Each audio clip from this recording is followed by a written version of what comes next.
आज बात करेंगे बलूचिस्तान में चल रहे एक बेहद तनावपूर्ण और उलझे हुए मामले की। वहां से एक वीडियो सामने आया है और उस वीडियो ने एक बहुत बड़ा सवाल खड़ा कर दिया है।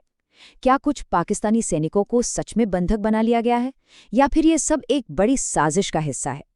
इस पूरी कहानी में सच क्या है, ये कहना बहुत मुश्किल है, क्योंकि दावों और जवाबी दावों के बीच सच्चाई कहीं खो सी गई है। चलिए आज इसी गुत्थी को सुलझाने की कोशिश करते हैं। तो देखिए, कहानी में दो बिल्कुल अलग अलग सिरे हैं।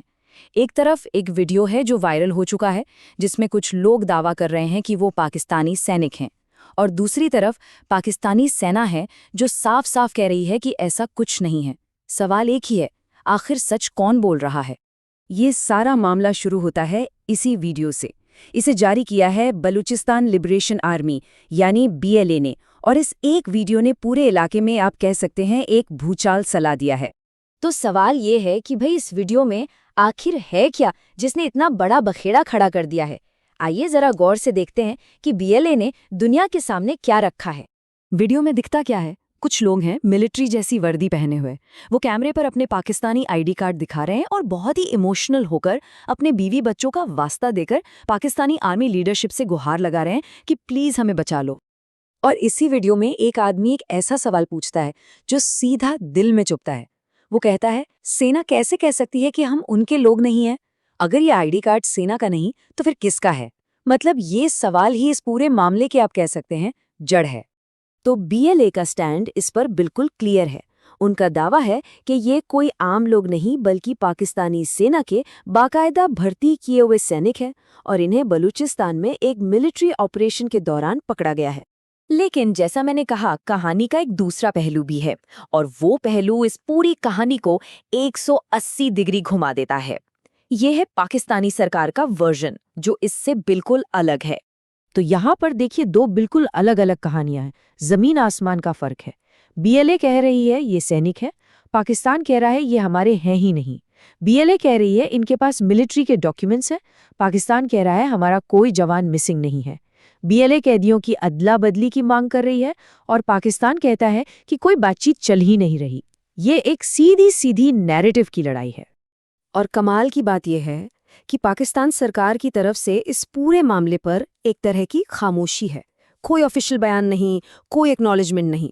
उन्होंने ना तो ये माना है कि ऐसी कोई घटना हुई है, ना ही इस बात को कंफर्म किया है कि कोई बातचीत चल रही है। और इसी खामोशी से ये पूरा मामला और भी ज्यादा रहस्यमयी हो जाता है। अब ये जानना भी जरूरी हो जाता है कि आखिर ये BLA है क्या? कौन है ये ग्रुप जो सीधे सीधे पाकिस्तानी सेना को चैलेंज कर रहा है? इनके बारे में जाने बिना इस पूरी लड़ाई को समझना लगभग नामुमकिन है। तो BLA मतलब बलूचिस्तान लिबरेशन आर्मी एक अलगाववादी संगठन है। इनकी लड़ाई कई दशकों से चल रही है और इनका सिर्फ एक मकसद है, बलूचिस्तान को पाकिस्तान से आज़ाद कराना। जाहिर है पाकिस्तान इसे एक आतंकवादी संगठन मानता है। तो सवाल है कि ये लड़ाई है क्यों? इनकी शिकायतें क्या हैं? सबसे पहली और बड़ी शिकायत है प्राकृतिक संसाधनों के शोषण की। उनका कहना है कि बलूचिस्तान गैस और मिनरल से भरा है, लेकिन इसका फायदा बलूच लोगों को कभी नहीं मिला। सारा फायदा पाकिस्तान के दूसरे सूबों को चला जाता है। इसके अलावा वो अपने इलाके में पाकिस्तानी सेना की भारी मौजूदगी के खिलाफ हैं, और आखिरकार वो पूरी आज़ादी चाहते हैं। और अपनी बात मनवाने का इनका तरीका क्या है? ये अक्सर पाकिस्तानी सिक्योरिटी फोर्सेस पर हमला करते हैं। ग्वादर पोर्ट जैसे जो स्ट्रेटेजिक लोकेशंस हैं वो इनके निशाने पर रहते हैं, और इसी वजह से ये संघर्ष सालों से लगातार चला आ रहा है। चलिए अब इस बात पर आते हैं कि ये जो वीडियो है ये सिर्फ एक बंधक संकट यानी हॉस्टेज क्राइसिस नहीं है। ये उससे कहीं ज्यादा बड़ा मामला है। ये असल में एक बहुत बड़ी स्ट्रेटेजिक लड़ाई का हिस्सा है। देखिए, BLA ने ये सब कुछ बहुत प्लानिंग से किया है। पहले दिन उन्होंने सैनिकों को पकड़ने का ऐलान किया और कैदियों की अदला बदली के लिए 7 दिन का अल्टीमेटम दिया। जब 7 दिन तक कोई जवाब नहीं आया तो डेडलाइन खत्म होने से ठीक पहले उन्होंने प्रेशर बनाने के लिए ये इमोशनल वीडियो रिलीज कर दिया। तो अगर BLA की स्ट्रैटेजी को देखें तो वो एक साथ 3 लड़ाइयां लड़ रहे हैं। पहला है साइकोलॉजिकल वॉरफेयर। इस इमोशनल वीडियो के जरिए वो पाकिस्तानी जनता पर असर डालना चाहते हैं, आर्मी की इमेज खराब करना चाहते हैं।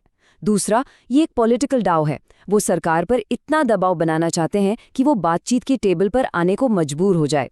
और तीसरा और सबसे अहम, ये एक इन्फॉर्मेशन वॉर है, एक सूचना युद्ध, जहां सच और झूठ को ऐसे मिला दिया जाता है कि पता ही ना चले कि हकीकत क्या है। और पाकिस्तान का इस तरह से इनकार करना हमें इतिहास की एक घटना की याद दिलाता है, 1999 का कारगिल युद्ध। आपको याद होगा, उस वक्त भी पाकिस्तान ने शुरुआत में अपने ही मारे गए सैनिकों को पहचानने से, उन्हें अपना मानने से साफ इनकार कर दिया था। तो ये कोई नई रणनीति नहीं है। तो सवाल सीधा सा है, क्या इतिहास खुद को दोहरा रहा है? क्या ये अपने सैनिकों के पकड़े जाने की शर्मिंदगी से बचने की एक चाल है, एक ऐसी स्ट्रैटेजी ताकि न तो देश में जवाब देना पड़े और न ही दुनिया के सामने? लेकिन देखिए, कहानियों की ये जंग सिर्फ बलूचिस्तान तक ही सीमित नहीं है। इससे जो अस्थिरता, जो इनस्टेबिलिटी पैदा हो रही है, उसका असर अब पूरे रीजन पर दिखने लगा है। और खतरे की घंटी अब सीमा के इस पार भी सुनाई दे रही है। पाकिस्तान के अंदर हालात वैसे ही ठीक नहीं है। कुछ ही समय पहले इस्लामाबाद की एक मस्जिद में एक बड़ा बॉम्ब धमाका हुआ था, जिसमें 100 से ज्यादा लोगों की जान चली गई। अब ऐसे माहौल में बलूचिस्तान का ये संकट एक तरह से आग में घी डालने जैसा है। और ये एक पैटर्न है कि जब भी पाकिस्तान में अंदरूनी हालात बिगड़ते हैं, उसका असर भारत पर जरूर पड़ता है। इंटेलिजेंस इनपुट सब यही बता रहे हैं कि इस उथल-पुथल का फायदा लश्कर तैयबा जैसे आतंकी संगठन उठा सकते हैं। खबर है कि वो भारत में हमलों की प्लानिंग कर रहे हैं और वजह बताई जा रही है इस्लामाबाद ब्लास्ट का बदला। और इसी खतरे को देखते हुए भारत में भी सुरक्षा कड़ी कर दी गई है, खासकर दिल्ली में।